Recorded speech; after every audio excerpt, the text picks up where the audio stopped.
북한 역사학에 대해서는 아마 대부분 모를 거예요. 그러나 주체사관이다라는 정도 알고 이제 김일성 일가 중심으로 역사를 썼다라는 정도만 알지 북한에서 각급 학교에서 역사를 도대체 이제 어떻게 가르치고 어떤 내용으로 가르치는지 여러분이 그동안 초중고등학교 대학에서까지 배운 이제 역사학하고 얼마나 다른지 같은지 이런 거는 잘 이제 모르실 거예요.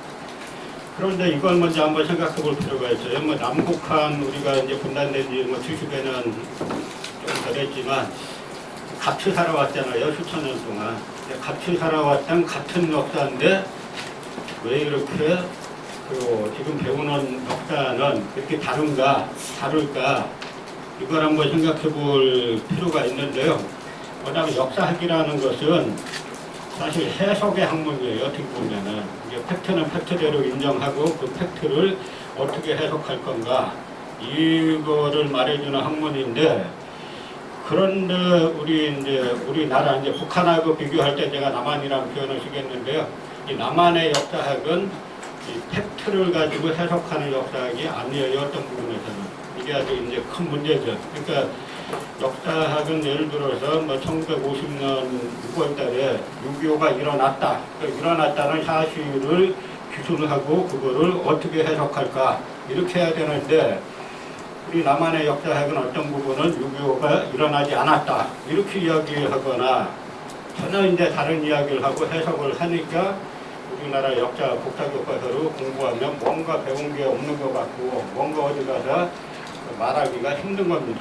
여러분 학교 다닐 때 국사를 좀 배웠겠지만 외국 학생들에게 한국 사람 외국 학생들을 만났을 때 외국 나가서 한국 사람 한번 설명해 보라 그러면은 설명하기 쉽지 않죠? 근데 그게 이제 우리가 배워온 역사학이 뭔가 상당 부분 문제가 있다는 건데요. 그 역사학에서는 정치학도 마찬가지라고 생각하는데 역사학에서는 어떤 문제가 있으면 그 뿌리를 찾는 거예요. 잘못된 뿌리. 예를 들어 옷을 입을 때 옷 단추가 잘못 끼워졌으면 첫 단추 잘못 끼워진 거 가지고 아래 단추 안만 끼워봐야 잘못되잖아요. 그러니까 무엇 때문에 그런 이제 현상이 발생했는가라고 하는 그 뿌리를 찾아보는 건데, 그 뿌리를 한번 찾아보면 해방 공간에서 우리가 해방 공간이란 말은 보통 1945년부터 1948년도 남북한에 각각 이제 이 단독 정부가 들어서는 그 기간까지를 우리가 보통 이제 해방 공간이라고 이제 표현을 하는데요. 그 공간에서 어떤 일이 발생했는가를 특히 역사학계에서 이제 알아야 되는데, 역사학이라는 거는 제가 조금 아까 말씀드렸다시피 팩트를 해석하는 학문인데, 그 팩트를 해석할 때 예를 들어서 조선시대에 관한 팩트면은 이게 사료가 다 한문으로 돼 있잖아요. 고려도 마찬가지고. 그러니까 그 시대를 해석하려면은 한문을 모르고서는 자기가 직접 그 시대에 쓰여진 글들을 볼 수가 없어요. 그러니까 정치학도 마찬가지였지만 역사학에서는 사료를 갖다 둘로 구분합니다. 하나는 1차 사료, 2차 사료. 그래서 1차 사료는 뭐냐면 그 시대에 쓰여진 사료들. 그러니까 2차 사료는 그 시대에 쓰여진 사료를 가지고 해석하는 논문이나 책이나 이런 걸 2차 사료라고 그래요. 아시겠죠? 1차 사료와 2차 사료의 구분. 그러니까 역사학은 1차 사료를 기준으로 해석하는 학문이에요. 예를 들어서 우리가 이성계의 유아도 해군을 바라보고 싶다라고 하면은 유아도 해군 자체에 대해서 쓴 그 당시의 사료를 보고 쓰는 것과 유아도 해군에 대해서 이미 딴 사람들이 설명한 거 보고 쓰는 것과는 다르겠죠? 남의 설명 듣다 보면 여러분 머릿속에 그 설명을 가지고 일정 정도 어떤 이미지가 형성이 되잖아요. 그러니까 역사학은 그걸 되도록이면 배제하고 그 당시에 쓰여진 사료를 가지고 해석하자라고 하는 건데요. 그래서 학자들이 어떤 역사관을 가지고 있는가가 대단히 중요합니다. 그래서 우리가 일본이 1945년 8월 15일 날 패망했을 때 여기 남한이라고 썼지만 사실 남한뿐만 아니라 이 남북한 역사학계에 공통으로 이 세 가지 저기 이제 정도의 역사관을 가진 사람들이 있었다라고 보면 됩니다. 첫 번째는 여기 지금 보신 대로 민족주의 역사학계들, 그러니까 우리 민족주의의 관점에서 우리 역사를 바라보는 사람들. 그러니까 요즘 들어서 우리나라에서는 요즘 들어서 뭐 민족주의 하면은 일각에서 자꾸 비판하잖아요. 그럼 그 이야기들이 뭐냐면 여러분 이제 공부에 첫발 들이미는 분들인데 누가 이야기하면 그거 그대로 듣지 말고 자기 눈으로 한번 비판하고 검토를 해봐야 돼요. 그럼 민족주의란 말은 내셔널리즘이란 말은 아주 다양한 용도로 쓰이잖아요. 국가주의도 민족주의고 민족주의도 민족주의고 우리가 우리말로 번역했을 때 아주 다른 용어로 쓰여지는데 서구의 민족주의는 뭐냐면 서구 중세 사회는 이 카톨릭을 중심으로 한 중세 코스모폴리탄 사회잖아요. 그러다가 이것이 자본주의 국가로 나가면서 곧바로 민족주의가 되고 이 민족주의 국가가 서구 사회 같은 경우는 곧바로 제국주의가 됩니다. 그러니까 저쪽 유럽의 민족주의는 제국주의니까 비판받아 마땅한 거죠. 동아시아에서는 유일하게 일본 민족주의가 제국주의의 길을 걸었죠. 그럼 한국 민족주의는 일본 우리나라를 점령하니까 거기에 맞서 싸운 거예요. 한국 민족주의 막 비판하는 사람들에게 특히 요즘은 일정 부분 뭐 옛날에 그런 말 있잖아요. 뭐 짝퉁 좌파 짝퉁 진보 이 사람들에게 당신 그럼 호찌명의 호치민의 베트남 민족주의는 어떠냐 하면 그건 또 비판 못해요. 호치명하고 호찌명하고 한국의 이제 공산주의 지도자였던 박헌영하고 모스크바 공산대학 같은 동기잖아요. 그런데 왜 베트남의 민족주의는 똑같은 민족주의인데 이거는 칭찬하고 한국의 민족주의는 비판하고 그렇게 말하는 데는 이 사람들이 한국 민족주의를 비판함으로써 지켜야 할 자기네 기득권이 있다 하는 이야기예요. 그걸 바라보는 게 그걸 볼 줄 알아야 학문을 하는 게 되는 겁니다. 역사학이고 정치학이고. 그래서 민족주의 역사학이라는 건 뭐냐면 간단하게 말씀드리면 일본 우리나라를 점령했을 때 그 일본에 맞서 싸우는 주요 논리가 대부분 역사학에서 나왔어요. 우리나라 대한민국 임시정부사를 보면 대한민국 임시정부 2대 대통령이 박근식 선생이죠. 우리가 독립운동사를 잘 안 가르치니까 잘 몰라요. 우리가 해방 이후에 정상적인 경로로 걸어왔으면은 제가 지금 이야기하는 독립운동가도 여러분들이 자세히 다 알고 있어야 돼요. 2대 대강 박근식 대통령 이분이 역사학자예요. 그리고 임시정부가 그 대통령 중심제에서 의원내각제로 바꾸는데 그걸 국무령제로 바꾸는데 초대 국무령 석주 이상용 선생 이분들 다 역사학자예요. 뭐 단재 신초 선생 말할 것도 없고 대부분의 독립운동가들은 대부분 역사학자였어요. 그래서 이분들의 역사학을 계승하자라고 하는 쪽이 민족주의 역사학자들인데 우리가 이제 해방 공간에서 살아남아있던 대부분은 독립운동하다 다 돌아가셨고 살아남아있던 그 민족주의 역사학자가 대표적인 분들이 여기 쓴 대로 위당 정인보 선생이나 민재 안종 선생 이런 분들인데 그 6.25 전쟁 때 다 납북됐어요 이분들은. 그래서 이 세 파 중에 그러니까 한 파는 민족주의 역사학계고 또 한 파는 사회경제사학이라고도 불렸던 사회주의 역사학계고 또 하나는 일제혁명사학계인데 요 세 파 중에 민족주의 역사학계는 해방 공간에서 분단 와중에 대부분 월북당하거나 납북당하거나 뭐 이러면서 지금 이제 자리를 못 잡았어요. 또 한 파는 이제 사회주의 역사학계라고 볼 수 있는데 당시에는 사회경제학파라고 불렀어요. 이분들은 유물사관, 막대 유물사관을 가지고 이해자로 좀 해석한 분들인데 이때 어떤 일이 발생을 하냐면 남북이 이제 분단되고 난 다음에 우리와는 달리 이 북한에서는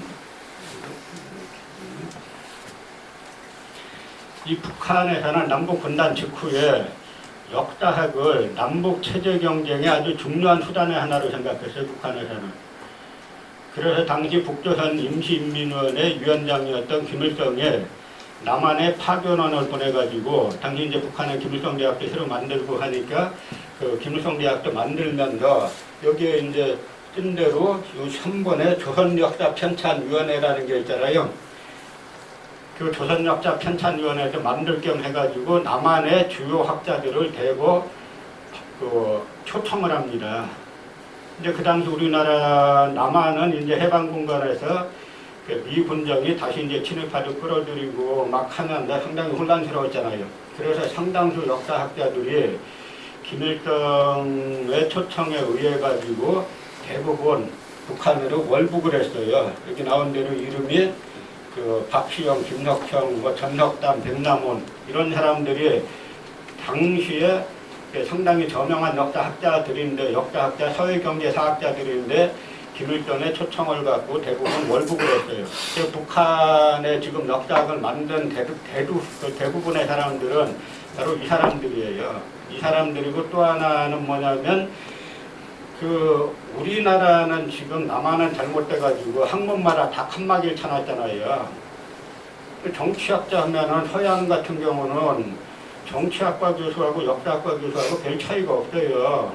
역사학과 교수 중에 정치학 전공한 사람들이 대단히 많고, 그다음 마찬가지로 정치학과 교수 중에 역사학자들 많아요. 그게 정상이에요. 우리나라는 딱 칸막이를 다 쳐놨잖아요.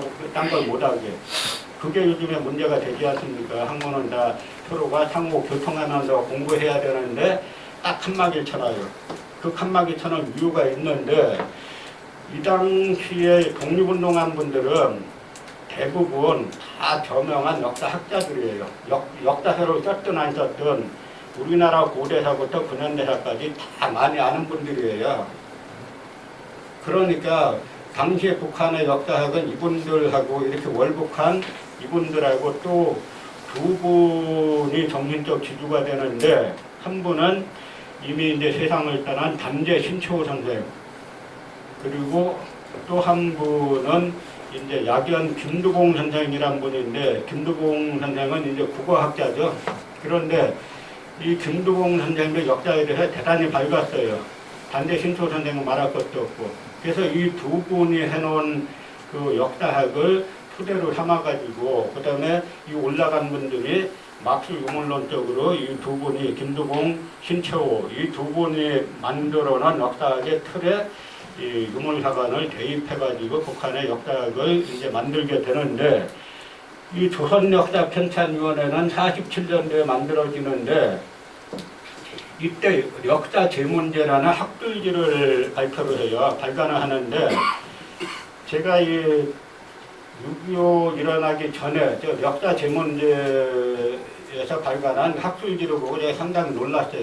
이 당시에 북한에서 볼 때 저 정도 문제들을 가지고 학술 논문들을 짰는가라고 하는 거 가지고 이제 상당히 놀랐는데요. 그래서 아까 말씀드린 해방 공간에서 이 두 번째 그 사회주의 역사학계는 대부분 월북, 그러니까 첫 번째 민족주의 역사학계는 납북, 강제로 이제 북한에 끌려갔다라고 치면은 이 사회주의 계열, 사회경제사학 계열 역사학자들은 김일성의 초청에 의해 가지고 자진 월북했는데, 이들이 바로 북한 역사학의 주축을 이뤘다라는 그 차이가 있고, 세 번째가 이제 일제식민사학계인데, 이 사람들은 뭐냐면 일본이 우리나라를 점령하고 나서 보니까 다스리기가 힘들어요. 우리 전 세계 사람들이 한국하고 일본을 볼 때 이해가 안 가는 게, 한국 사람들은 지금도 일본을 한 수 아래로 막 보잖아요. 외국인들이 보면 한국은 저게 남북이 분단돼가지고 인구로 치나 땅덩어리로 치나 뭐 국민소득으로 치나 뭐로 치나 일본이 남한보다는 다 위잖아요, 사실은. 그런데 한국 사람들은 일본을 한 수 아래로 보고 있어요. 그러니까 100년 전에는, 110년 전에는 얼마나 더 했겠냐 이거예요. 그래서 일본인들이 보니까 한국인들이 일본에 대해서 저렇게 우월감을 가지고 있는 거는 그 뿌리가 바로 역사학에 있다. 라고 해가지고 이 한국의 역사학을 뿌리부터 다 거꾸로 바꿔놓지 않으면은 한국을 영원히 통치할 수 없다라고 해가지고 조선 총독부 내에 총독부 직속으로 조선사 편수회란 조직을 만드는데, 이 조선사 편수회란 데는 일본이 어떠냐면 1940년대 들어가지고 일본이 그 미드웨이 해전에서 패배하잖아, 미국에. 그때 자기들도 지는 거 알아요, 이제. 그래서 나중에는 1943년, 44년 이 무렵에 가면은 군수물자가 부족하니까 심지어 소나무 껍질 벗겨가지고 그 소나무 껍질 벗기면 송진 기름 나오잖아요.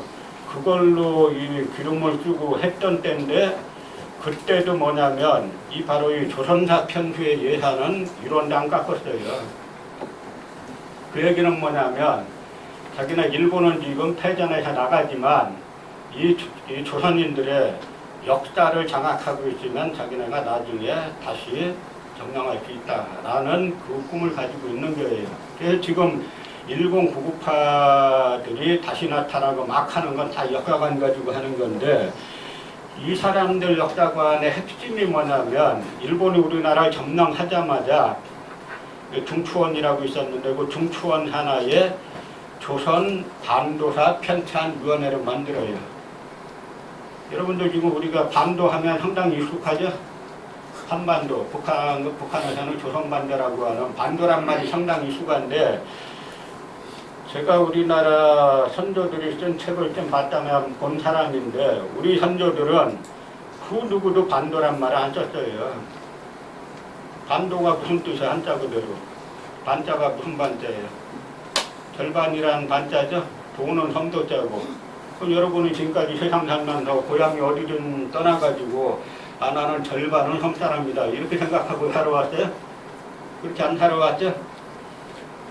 그런데 조선 반도사 편찬위원회를 우리나라를 점령하자마자 만든 이유는 뭐냐면, 우리 역사 무대라는 것은 지금 중국, 일본과 막 싸우고 있는 우리 역사 무대라는 것은 북쪽으로는 광활한 대륙성의 역사고, 아래쪽으로는 일본 열도도 한때는 그 일본이란 나라는 백제의 한 제후국이에요. 중국 기록엔 담노라고 나오는 한 제후국인데, 처음에는 가야계가 들어갔다가 그 다음에 백제계가 이제 장악하는 제후국으로 거느리는 그런 역사가 일본 역사인데, 그러니까 우리 역사라는 거는 위로는 광대한 대륙성의 역사고 한반도를 포함한 해양성의 역사인데, 여기서 반도를 딱 잘라버리고 대륙을 자르고 해양을 잘라가지고 반도로 우리 역사를 축소시켜 놓은 거예요. 그리고 그 반도의 북쪽에는 한사군이라는 중국의 식민지가 있었고, 반도의 남쪽에는 가야에 임나를 설치했다. 임나의 본부가 있었다. 그러니까 우리 역사를 한번 정리해보세요. 여러분 머릿속에. 이 역사 공부 조금 해보면 아주 재밌어요. 역사 한번 조금 공부하면 평생 빠져드는 분들이 많은 게 그만큼 재밌으니까 그래요. 우리 역사 무대에서 대륙을 잘라버리고 해양을 잘라버리고 반도사로 가져놓은 다음에, 반도의 북쪽은 중국의 식민지인 한사군이 있었고 반도의 남쪽은 임나의 본부가 있었다. 일본의 식민지인 임나의 본부가 있었다. 결론은 어떻게 돼요? 우리는 반도사인데 북쪽은 중국의 식민지, 남쪽은 일본의 식민지였다. 그러니까 너희 역사는 지금 일본의 식민지가 된 게 당연하다. 이런 논리죠. 그게 조선총독부에서 각급 초등학교부터 소학교부터 각급 학교에서 가르쳤던 우리 한국 사회예요.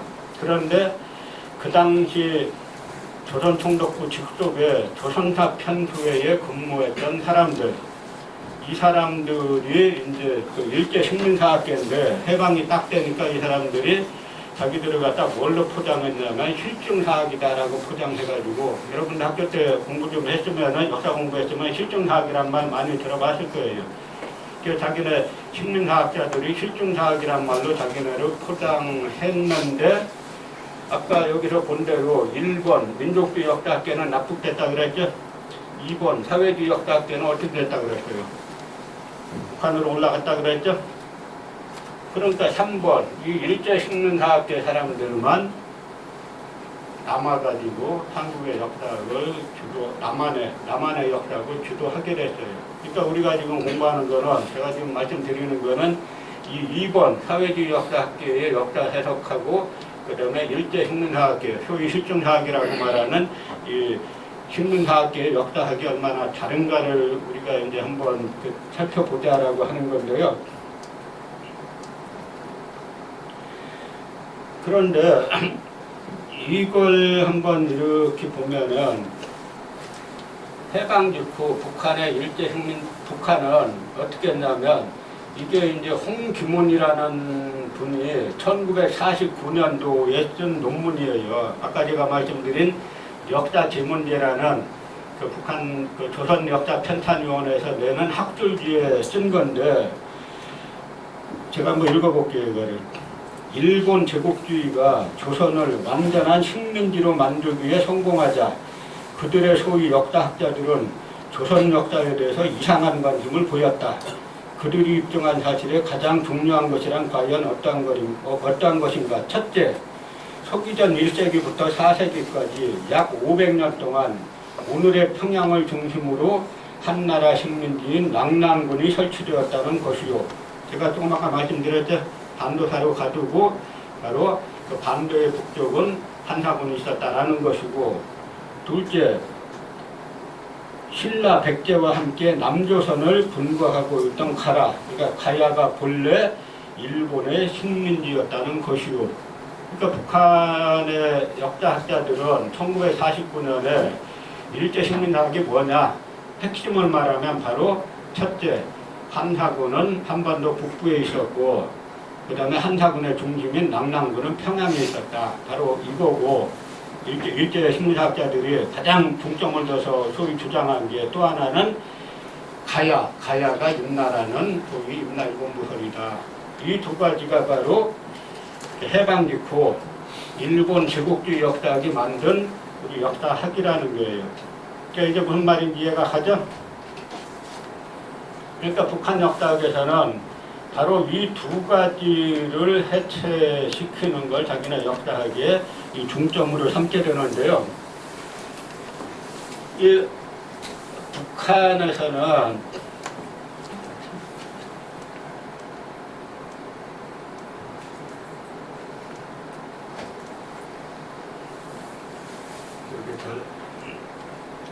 잘 보이진 않는데, 그러면 우리가 역사학에서는 뭐가 가장 중요하냐면, 아까 일단 팩트가 중요하다 그랬죠. 팩트를 해석하는 학문이라 그랬죠. 그러면 그 팩트를 우리가 이제 어떻게 해석하냐면, 바로 한사군, 낭랑군이 어디에 있었나. 그러면 한사군, 낭랑군의 위치가 어디에 있었는지 이거를 알려면 어떻게 해야 될 것 같아요? 아까 제가 1차 사료, 2차 사료 얘기했죠? 그 한사군이라는 건 뭐냐면, 위만조선, 고조선을 갖다가 무너뜨리고 이 중국 한나라에서 세웠다는 4개 군이 있어요. 요즘 학교 시험에 잘 안 나오는지 모르는데, 제가 초등학교, 중학교 다닐 때만 해도 꼭 시험 문제에 나왔어요. 한사군 문제가. 뭐라고 나왔냐면, 다음 중 한사군이 아닌 것은, 제가 한번 내볼 테니까 이거 한번 맞춰보세요. 사지선다형. 낭랑, 임둔, 진번, 동해. 이 4개 중에 한사군 아닌 게 뭐예요? 조금 어렵죠? 이 낭랑, 임둔, 진번, 그 중에 동해를 집어넣는 게 틀린 건데, 그렇게 넣으면 조금 어려운 문제가 되고, 낭랑, 진둔, 임번, 현도 중에 하나 빼고 고구려 이런 거 넣으면 조금 쉬운 게 되는 거죠. 그리고 또 하나는 뭐냐면, 그 중에 한사군의 중심지, 가장 한사군의 중심인 4개 군 중에 중심이 낭랑군인데, 그 낭랑군의 위치는 어디냐, 이게 반드시 물어봐요. 그러면 대동강 유역 이렇게 써야 답이 됐어요. 그런데 이거는 뭐냐면 조선 총독부에서 가르친 거를 하는 이야기예요. 제가 7, 80년대 학교 다닐 때 왜 총독부에서 가르친 역사학을 왜 배웠냐. 그러면 그 당시 아까 말하는 민족주의 역사학자들, 독립운동가들은 뭐라고 말했냐, 낙랑군의 위치에 대해서. 이게 총독부는 한사군 그 북한 지역에 있었다라고 말하면은 독립운동가들은 지금의 중국 하북성, 국경 근처 하북성 일대 아니면은 지금의 요동반도 이쪽에 있었다고 독립운동가들은 이야기했어요. 좀 여기에서 뭔가 우리가 의문이 하나 생길 수가 있죠. 그러니까 일제강점기 때는 우리가 어차피 조선 총독부에서 역사학을 가르치니까 총독부 역사관을 넣을 수밖에 없는데 해방 이후에도 우리가 왜 이제 그렇게 되어 왔나 하는 걸 느낄 수 있게 되는데, 북한에서도 처음에 여기 이렇게 나온 대로 북한에서도 처음에는 이 고조선 위치가 왜 중요하냐면 그 위만조선을 무너뜨리고 그 자리에 한사군을 설치했다는 겁니다.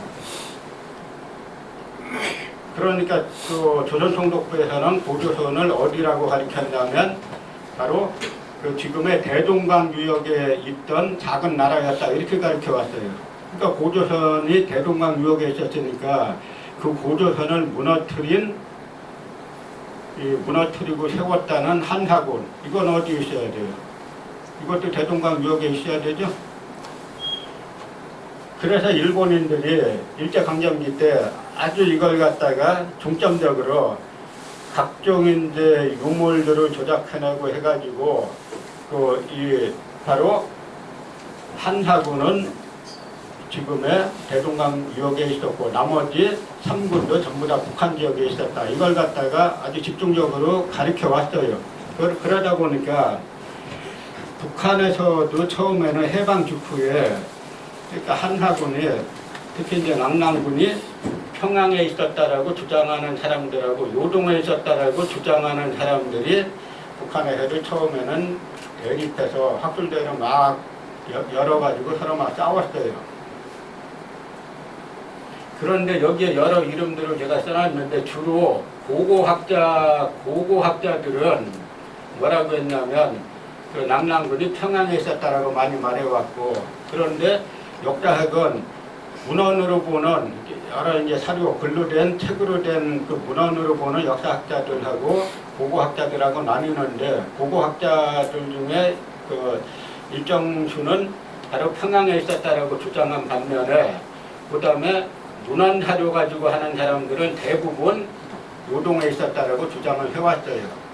그런데 여기에서 여러분이 한번 생각해 봐야 될 사람이 이 리지린이라는 학자인데, 북한에서도 이 문제 가지고 막 싸우다 보니까 북한에서 어떻게 했냐면 리지린이라는 학자를 북한은 좋은 법칙 안 쓰죠?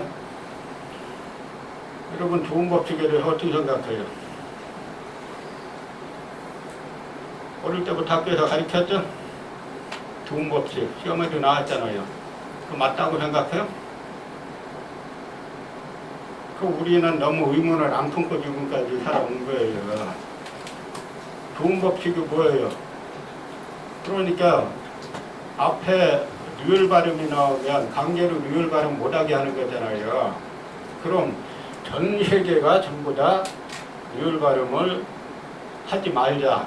영어도 리을 발음 없고, 뭐 중국어도 없고, 러시아도 없고 다 없으니까 우리 리을 전 세계 추세에 따라서 리을 발음 하지 말고 유형으로 하자. 이러면 그건 그래 그나마 이제 뭐 세계화 추세에 따르자라고 이해가 갈 수가 있죠. 그런데 전 세계가 리을 발음 안 해요? 전 세계가 다 하죠. 우리만 강제로 못하게 하죠. 이것도 다 일제시대 때 생긴 거예요. 세종대왕이 훈민정음 만들 때 좋은 법칙 같은 거 그건 상상도 안 했어요. 일본이 우리나라를 점령하고 나서 1912년에 언문철자 표기법이란 걸 만들어요. 우리 글을 갖다가 언문이라고 했잖아요. 언은 쌍말이라는 뜻인데 언문은 쌍스러운 말이다라고 해가지고 언문철자 표기법을 만들면서 이때 우리말의 발음을 대폭 못하게 제한하고, 그리고 나서는 나중에 30년대에 좋은 법칙이라는 걸 만들어가지고 여러분 발음 잘 못하게 만든 게, 여러분 원래 세종대왕이 우리 한글을 구할 때는 예를 들어서 R과 L 지금 구분 못 하잖아요. A인가 W인 구분 안 되잖아요. 우리 발음으로. 세종대왕은 다 구분하게 해놨어요. 그걸 B와 V, P와 F 이거 다 구분하라고 순경음을 다 만들어 놨어요. 일제시대 때 다 못하게 한 거예요. 그러니까 이건 약간 사족 같은데 우리가 북한하고 여러분들이 할 때 북한에서는 예를 들어서 여러분 성 이씨인 사람에게 나는 이씨인데 너희는 왜 이라고 써? 인데? 그럼 여러분 뭐라고 답변할 거예요? 우린 그렇게 배웠어. 그렇게밖에 할 말 별로 없죠? 그러니까 많은 뭔가 문제가 있다는 걸 느끼죠? 원래 오얀 리잖아요, 리. 그런데 북한에서는 한사군, 낙랑군이 어디 있었는가 이걸 가지고 소위 평양 일대에 있었다는 총독부 역사관을 주장하는 사람들과 평양에 있지 않고 요동에 있었다라고 주장하는 학자들이 대립하는 와중에 이 리지린이라는 학자를 북경대 대학원에 유학을 보내요.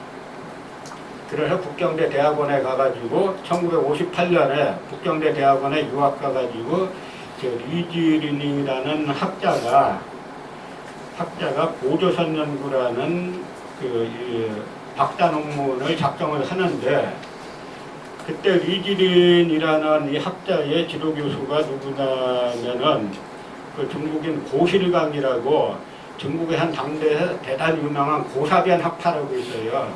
우리가 이제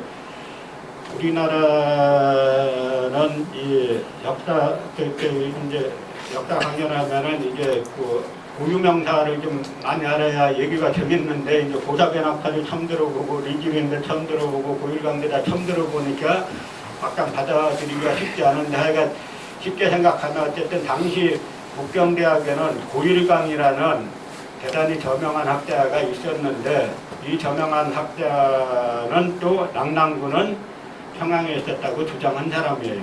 그래서 이 사람을 상대로 북한에서 유학한 리지린이라는 사람이 고조선은 평양이 아니고 낙랑군도 평양이 아니고 요동에 있었다라고 치열하게 논쟁을 해가지고 1961년도에 박사학위 논문을 북경대에서 최초로 받아갖고 와요. 이것이 남북한 학계를 통틀어서 최초의 정식 박사학위 논문이에요.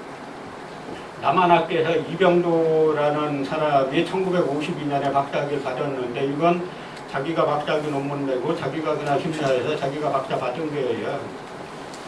그래서 북한의 이 리지린이 그 북경대 유학 가가지고 북경대 유학 가서 고조선 연구로 박사학위를 받고 그 다음에 여기 이렇게 뜬 데를 1961년 8, 9월에 북한에서는 고조선에 관한 과학 토론회가 열리는데 이 토론회에 리지린이 참석을 합니다. 그러니까 리지린이 참석한다 그러니까 많은 학자들이 다 모였어요. 이거는 리지린이 북경대 가가지고 당대에 그 유명한 고일강을 상대로 박사학위를 받았다는데 그 박사학위 내용이 도대체 뭐냐라고 해가지고 많은 사람들이 참석을 했는데 이때 리지린이 자기 학위 논문을 발표를 하면서 1961년을 계기로 낙랑군이 평양에 있었다라는 평양설은 북한학계에서 완전히 사라지고 북한학계는 지금 전부 다 요동에 있었다. 낙랑은 요동에 있었고 고조선은 대륙에 상당히 넓게 걸쳐있던 그 대륙이었다라고 하는 것이 북한학계의 공식인데 견해가 되는데 이게 잘 안 보이는데 이 북한학계에서는 그래서 지금 어떻게 보냐면 고조선의 강역에 대해서 서기전 5세기, 4세기 때까지는 지금의 하북성은 북경 바로 북경에서 별로 멀지 않은 뭐냐면 북경 자체가 하북성 내에 있는 거죠. 하북성에 보면은 나나라는 강이 있어요. 그 강까지가 고조선의 강역이었고 그 다음에 서기전 3세기, 2세기 무렵에 이때는 어떻게 하냐면 이때 그 연나라에게 고조선이 강역을 좀 뺏기는데 조금 뺏기고 난 다음에는 고조선의 강력이 지금의 요령성에 보면은 대릉하라는 강이 있어요. 그 대릉하까지가 고조선의 강력이었다. 그리고 낙랑군, 한하군은 전부 다 이 요동반도에 있었다라고 하는 게 북한학계에서는 1961년 이래도, 그러니까 1961년에 류지린이 고조선에 관한 과학 토론회에 참석을 해서 자기 박사학위 논문을 발표하고, 그 다음에 1962년에 그 박사학위 논문을 책으로 편찬하면서 북한학계는 낙랑군이 평양에 있었다라는 낙랑군 평양설이 완전히 사라지고 그 낙랑군 요동설이 대세를 이루게 된 거죠. 그래서 제가 작년에 그 류지린의 박사학위 논문을 대부분 이제 한문으로 쓴 거라 제가 이제 번역을 했는데, 번역해서 출간해 보니까 우리나라 책으로 우리말로 번역해 보니까 약 760쪽이 돼요. 그래서 제가 그 책을 이렇게 보면서 북한에서는 1962년도에 벌써 이런 방대한 내용의 고조선에 관한 책을 내가지고 정리를 했는데, 우리는 남한은 아직까지도 총독부에 만든 거 가지고 우기고 있으니까 북한이 남한을 어떻게 바라보겠는가 라는 생각을 하는 거예요. 그리고 남북관계 이렇게 볼 때 북한이 남한 대하는 자세를 보면 어떤 게 느껴져요? 항상 자기네가 위에 있는 것처럼 말하죠? 그런 거 못 느꼈어요? 혼자 말하기 하지 말고 좀 이 피드백을 같이 하면, 북한이 남한 상대할 때 자기네가 항상 위에 있는 것처럼 이야기하죠? 그걸 보고 어떻게 보면은 허세다, 뭐 가난한 나라가, 국민들 밥도 제대로 못 먹는 나라가 저거 허세다, 이렇게 느낄 수도 있지만, 북한이 그렇게 생각하는 데는 가장 핵심은 뭐냐면 자기네 역사관이 있는 거예요. 그 역사관에 뿌리가 있기 때문에, 아까 지금 이야기한 대로 북한에서는 1962년에 이미 한사군, 낙랑군은 평양에 있었다라는 설을 다 폐기하고, 62년도부터, 지금 62년이면 지금으로부터 몇 년 전이에요? 57년 전이죠. 만 57년 전에 조선총독부에서 주장하는 낙랑군 평양설을 다 폐기시키고 낙랑군 요동설로 정리를 했는데, 남한학계는 아직도 총독부에서 주장한 낙랑군 평양설을 이야기하니까 북한학계에서 우습게 보는 거예요. 그래서 그러면 그 남한학계의 상황을 한번 보면은,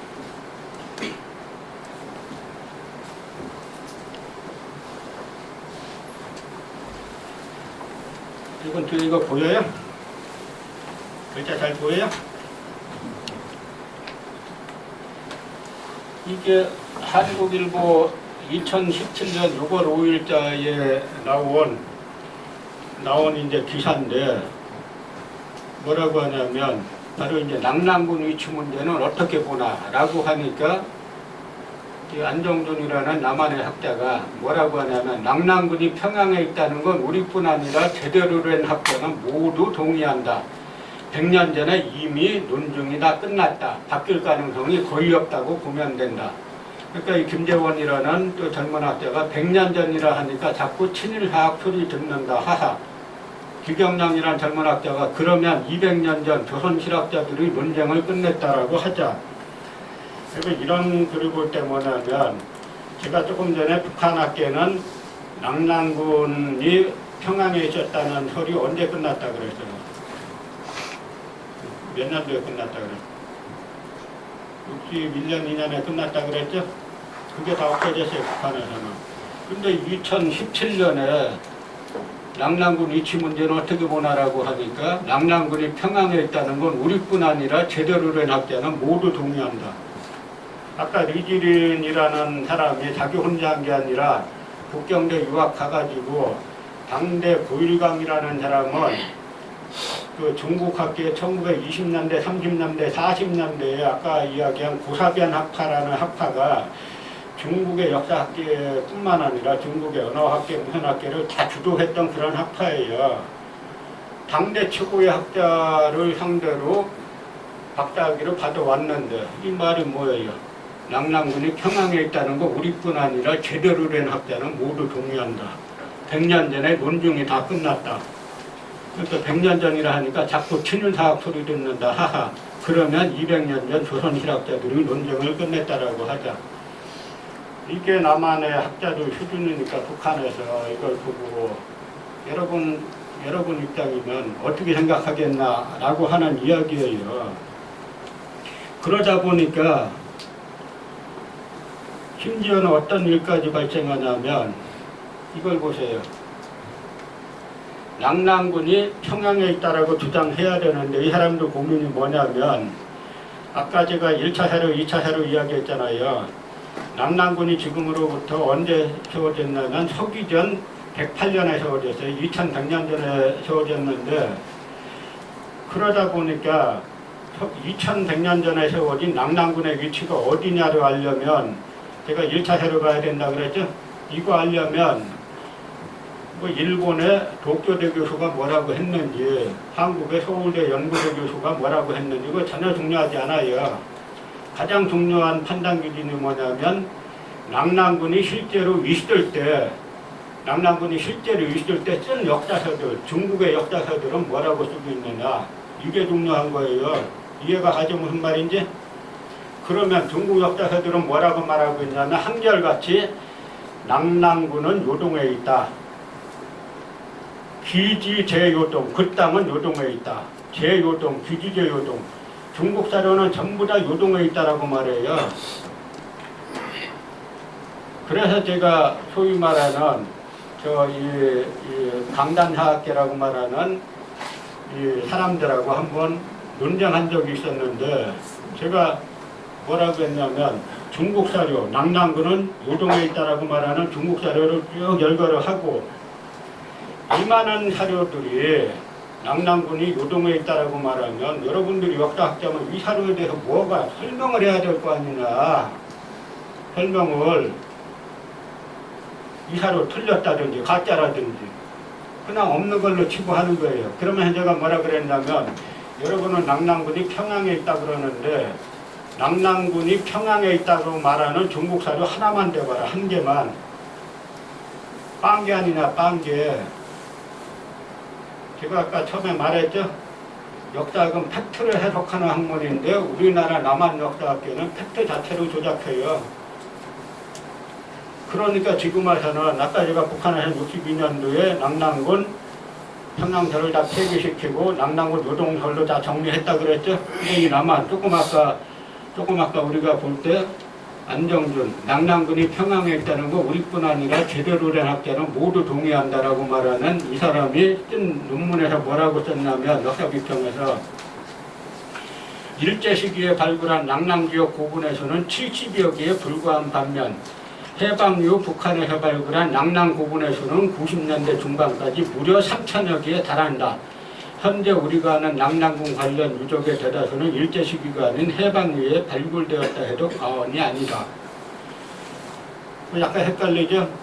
이 사람 말하는 주장은 뭐냐면 이 학자가 말하는 거는 낙랑군이 평양에 있다는 거는 일본 사람들만 주장한 게 아니라 북한도 그렇게 주장한다는 거예요.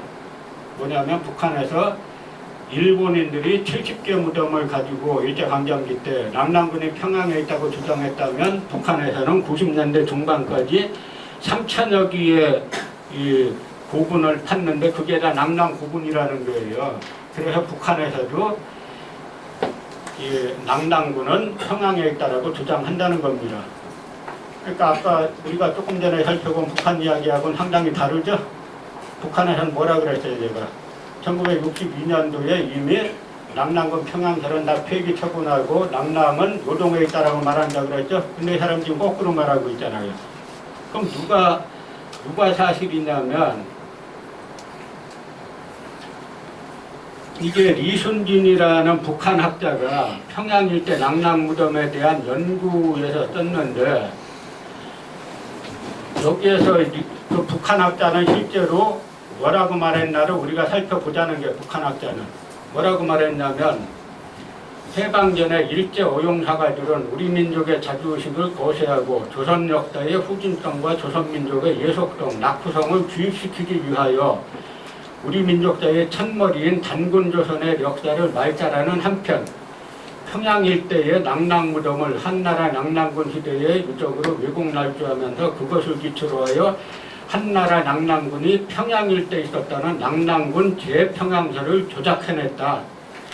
해방 후 우리 고고학자들이 발굴 정리한 낭낭무덤 자료들은 그것이 한식 유적 유물이 아니라 고조선 문화의 전통을 계승한 낭낭국의 유적과 유물이라는 것을 실증해준다.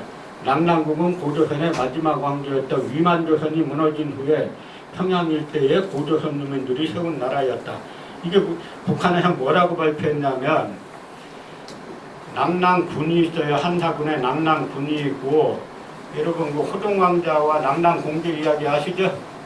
그거는 낭낭군이 아니라 지금 평양 지역에 낭낭국이라는 우리 민족 국가가 하나 있었어요. 그 뭐냐면 낭낭군은 지배하는 사람이 낭낭태수고 낭낭국은 지배하는 사람이 누구겠어? 국이니까 왕이겠죠?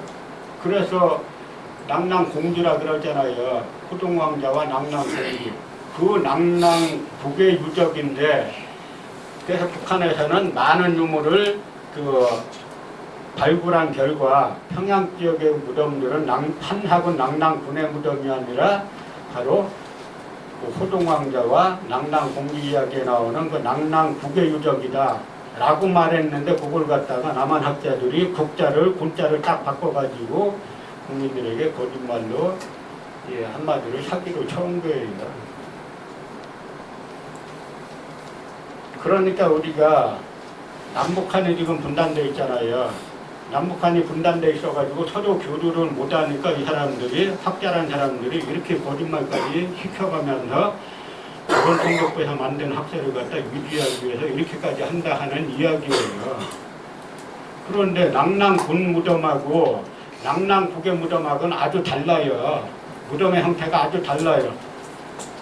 낭낭군의 무덤은 중국식 무덤이고 낭낭국의 무덤은 우리 고조선 전통의 무덤이랑 아주 다른데 남한 사람들이 북한에 마음대로 왔다 갔다 하지 못한다는 걸 기회로 해가지고 낭낭국의 나라 국자를 갖다가 군자를 바꿔가지고 남한 사람들한테 거짓말을 시켜온 겁니다.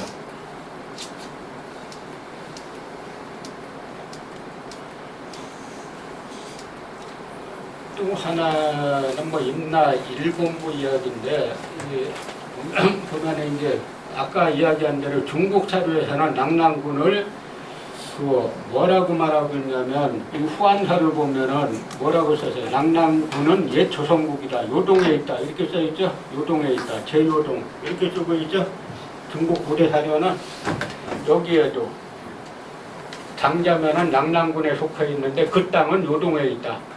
낭낭군 장자면은 요동에 있다. 그러니까 중국의 고대 문헌 자료는 전부 다 낭낭군이 요동에 있다라고 말하고 있어요. 근데 이걸 갖다가 평양에 있다라고 일제 총독부가 한 걸 갖다 그대로 남한 역사학자들이 유지하려고 하다 보니까 거짓말까지 북한에서 말한 걸 180도 바꿔가지고 거짓말까지 시키고 있는 게 남한의 실정이에요. 그래서 여러분들이 혹시 북한의 학생들을 만나가지고 우리는 돈 많아 이거 이야기하는데 북한 학생들이 니네 역사학 이렇게 이야기해서 이런 거 모르면 아주 큰 망신당해요. 뭐?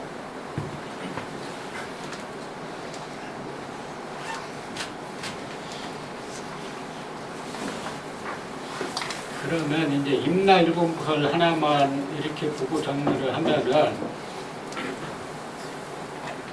그 아까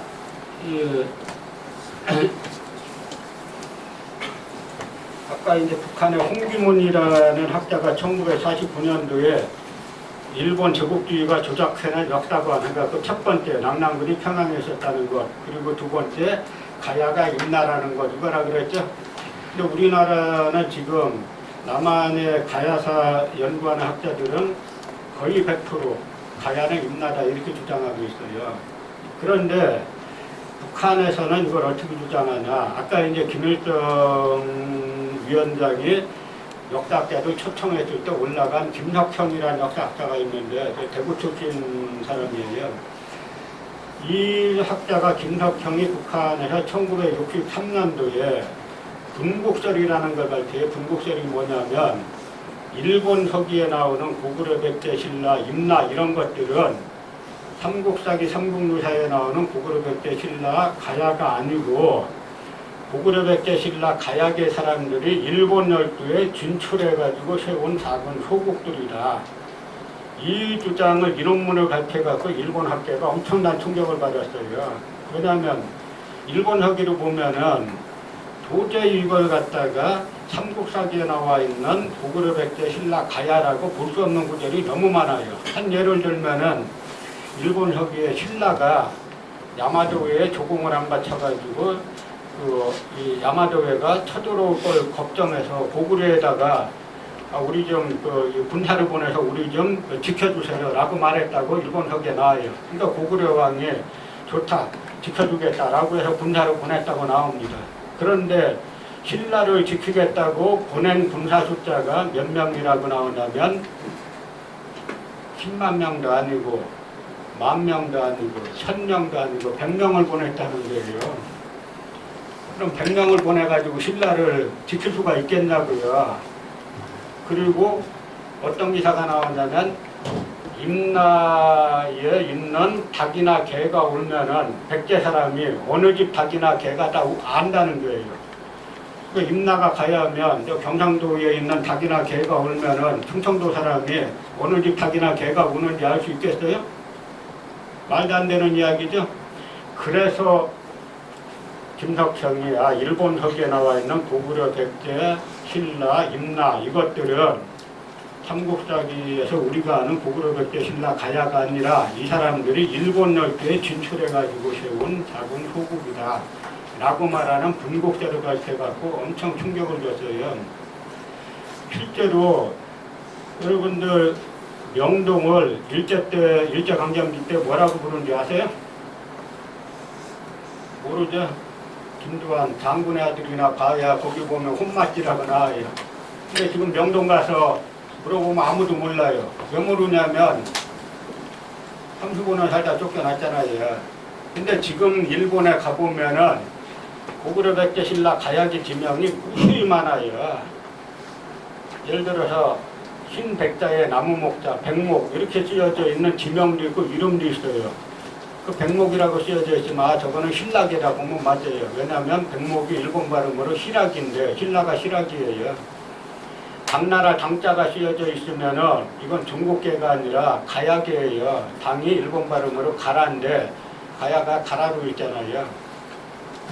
그 지명 일본에 무지하게 많아요. 지금도. 그 지명이 지금까지 왜 있냐면 실제로 고구려 백제 신라 가야계 사람들이 진출해가지고 살고 계속 지금까지 살았기 때문에 일본 서기에 심지어 어떤 기사가 나오냐면 일본이라는 나라는 보면은 4세기 때는 가야계가 주로 진출했고 5세기 때는 이게 백제계로 교체가 되는데 백제계로 교체가 되고 난 다음에 일본 서기 보면은 일본에서 야마도에서 왕궁을 새로 졌어요. 그 왕궁의 이름은 뭐라고 졌냐면 백제궁. 그 다음에 왕의 시신을 빈자 붙이는데 왕이 세상 떠났어요. 그 시신은 뭐라고 부르냐면 백제빈. 왕궁 옆에 절을 졌어요. 뭐라고 불렀겠어요? 백제사. 왕궁 옆에 강이 하나 있어요. 그 강을 뭐라고 불렀겠어요? 백제천. 그래서 일본이란 나라는 고구려 백제 신라 가야계 사람들이 진출해가지고 세운 소국들이 우글댔고 그것이 바로 일본 서기에 나오는 고구려 백제 신라 임나다. 임나는 여기 가야계 사람들이 진출해서 세운 데고 그래서 북한 학교에서는 지금 나라 근처에 오카야마 현이 있는데 오카야마 현 기비라는 곳이 바로 임나가 있던 곳이다. 이렇게 주장을 하는데 남한 학교에서는 가야가 임나다. 이렇게 주장하니까 아무 근거가 없어요. 그냥 자기네가 그렇게 생각한다는 거고. 그러니까 이제 북한 학자들이 이것도 바라볼 때 가야를 임나라고 이야기하면은 이게 처음에 누가 만들었냐면 메이지 때 일본군 참모본부가 만든 거예요. 옛날 가야가 임나라고 주장하면 일본이 한국을 점령하는 것이 그냥 침략이 아니라 우리 과거사의 복원이다라고 주장할 수 있는 거잖아요. 그래서 만든 걸 갖다 아직도 남한의 소위 역사학자라는 사람들은 그대로 주장하고 있는 거예요. 그러니까 이 두 가지 아까 홍기문이라는 학자가 누구냐면 윤곡정 전월전 벽초훈명의 아들이에요. 이 학자가 1949년도에 그 일본 제국주의는 그 한사군 한반도설과 임나일본부서로 조작해냈다라고 해서 북한에서는 1962년 3년까지 다 한사군 한반도설을 폐기하고 그 남남군은 요동에 있었다라고 정리를 했고 임나가 가야라는 설을 전부 다 폐기하고 임나는 일본 열도에 있었다라고 1963년에 주장했는데 남한의 소위 식민사학계 강단사학자들은 아직까지도 총독부가 주장한 걸 갖다 달달 외우는 수준이라는 겁니다. 그러니까 이제 요것이 이제 고대사 딴 부분도 틀린 부분, 다른 부분이 여러 있는데 요 두 개가 북한의 고대사관의 핵심이고 조선총독부가 만든 핵심인데 북한에서는 1960이나 3년도에 전부 다 정리한 반면에 우리는 아직까지도 총독부에서 만든 걸 그대로 외우고 있는 게 남한 소위 강단사학의 실상이다라는 이야기가 오늘 제가 드린 말씀의 주 요체예요. 시간이 제한돼서 제가 모아서 질문 하나 드리고 마칠까 하는데요. 우리 한국이 자유롭거나 번영하거나 모든 면에서 북한보다는 앞서고 있는데 딱 하나 북한에 뒤지는 게 역사라고 생각합니다. 그런데 남북한 청소년이 교류를 하면 그러면 이 분단의 아픔을 좀 치유할 수 있는 길이 될 수 있을까요? 그러니까 그거는 치유하려면 우리가 빨리 총독부 역사관을 버리고 그 우리 독립운동가들이 주창했던 그 북한이 하는 역사관이 다른 게 아니라 아까 제가 말씀드렸잖아요. 약연 김두봉 선생이란 분하고 단재 신초 선생 이분이 한 역사관이 추기돼가지고 지금 북한 역사관이 형성됐다고 말씀드렸는데 그걸로 돌아가면 돼요. 그런데 계속 총독부 역사관을 주장하면은 우리가 소위 천민자본주의라 그러잖아요. 우리가 암만 돈만 팔고 자랑해봐야 북한에서는 니들 돈이나 조금 있지 정신머리나 일본 앞제비잖아 이러면 할 말이 별로 없잖아요. 그러니까 그거는 남북 간에 서로 학생들이 교류가 되려면 딴 방법은 없고 고대사나 이런 쪽에 관해서 빨리 총독부 역사관을 폐기시키고 독립운동가들이 만든 사도에 의한 역사관으로 돌아가는 것밖에 방법이 없는 거예요. 난 학생들로 질문 좀 시간이 괜찮을까요? 어떻게? 시간이 안 돼요. 왜냐면 그 다음 또 시간 준비되는 게 있어가지고. 보니까 질문하고 싶은 학생들이 있는 것 같은데. 오케이. 자, 그러면 하나 질문 받을까요? 네. 남남군 말씀하셨는데 중국의 그 유명한 학자분은 평양에 있다고 주장하시잖아요. 지금 현재 중국에서는 그 평양에 있다고 주장하는 우동에 있다고 어느 학설이 중국 현지에서 채택을 하고 있어요? 중국에서도 자기네 사료를 제대로 본 사람들은 요동에 있다라고 다 생각하는데 중국이 이제 동북공정을 진행하잖아요. 동북공정의 주요 논리가 이제 북한은 자기네 거다라는 거고, 근데 거기에서 뭐 시간 짧아서 다 말씀 못 드리겠는데 그걸 넘어가지고 이제 남한의 강단사학자들이 그 경기도까지도 중국 거였다라고 주장하니까 그 중국에서는 자기네가 동북공정을 진행하는데 남한 학자들이 자기네 거기 더 맞는 이야기를 하는데 중국에서 왜 아니라고 그러겠어요. 그런데 학자들끼리 제대로 만나라고 이야기하니까 진짜 학자들은 대답 못하는 거고, 하나 에피소드를 말씀드리면 제가 이제 몇 년 전에 한중일 PD연합회 총회에 가서 한번 짧은 연설한 적이 있는데 그때 뭐라 그랬냐면 지금 중국이 뭐 고조선, 고구려, 발해를 다 자기네 역사라 그러는데 당신들 조상이 역사서로 쓸 때 뭐라고 썼냐면 고조선, 고구려, 발해를 외국열전에 놨다. 외국열전에 당신들 조상이다 외국열전에 놨는데 왜 자꾸 중국사라 그러냐 라고 말하니까 나중에 그 질문 끝나고 와서 나한테 또 질문하는 사람들은 다 일본의 피디들이었는데 그런 게 역사학의 진실이란 건 누가 우긴다 그래서 되는 게 아닌데 문제는 우리나라는 지금 가장 큰 문제가 남한 내의 강단 사업자들. 그러니까 이 사람들이 근거가 없다 보니까 이제는 딱지 붙이기에 세친 옛날에 하던 빨갱이 사장 비슷한 거예요.